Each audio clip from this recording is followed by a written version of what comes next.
Good day, YouTube. Good day, viewers, and my dear students. I am Samson Adebisi, aka Prof-Sam does physics.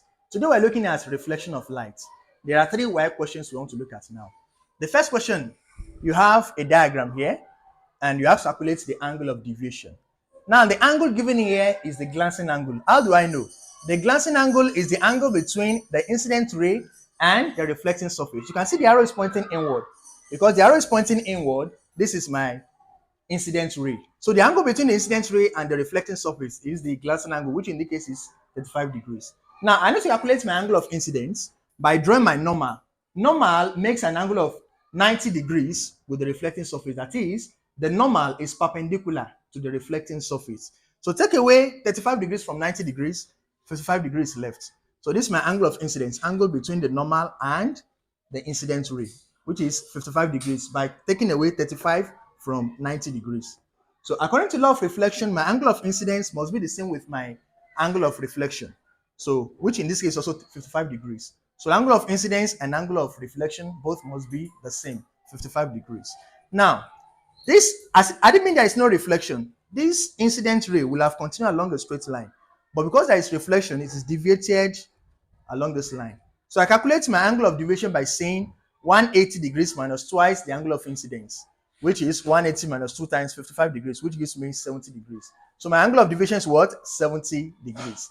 Now the second question. A ray of light strikes a plane mirror at a glancing angle of 55 degrees. Calculate the angle between the incident ray and the reflected ray. Just like we did the other time. The glancing angle is 55 degrees. That's the angle between the incident ray and the reflecting surface. So I take away 55 degrees from 90, give me 35 degrees. So my angle of incidence here is 35 degrees. Also, my angle of reflection is what? 35 degrees, because both must be equal.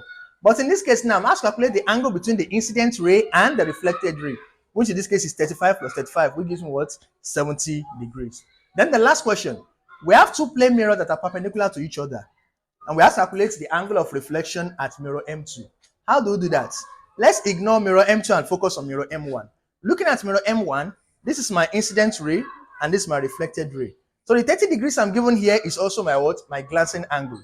So I will calculate angle of incidence by taking away this 30 degrees from 90 degrees, which is what I did here. So that means my angle of incidence will be 60 degrees, and my angle of reflection will also be what? 60 degrees at mirror M1. So consider mirror M1 now. This is my incident ray, this is my reflected ray. Angle of incidence 60 degrees, angle of reflection 60 degrees. Now, ignoring M1 now, looking at M2 now. If I'm looking at M2 now, this is my incident ray and this is my reflected ray. At M1, incident ray, reflected ray. But at M2 now, incident ray, reflected ray. So my incident ray at M2, my angle of incidence at M2 will now be 30 degrees. Why? Because from here now, alternate angles are equal. So at mirror M2 now, 60 degrees becomes my glancing angle. Take away 60 from 90, you have 30 degrees left. So angle of incidence is 30 degrees and angle of reflection is also what? 30 degrees. So at mirror M2 now, my angle of incidence is 30 degrees and my angle of reflection is 30 degrees. I must calculate my angle of reflection at M2. So reflection at M2 is what? 30 degrees. I hope you've learned one or two things from this channel. Please don't forget to like.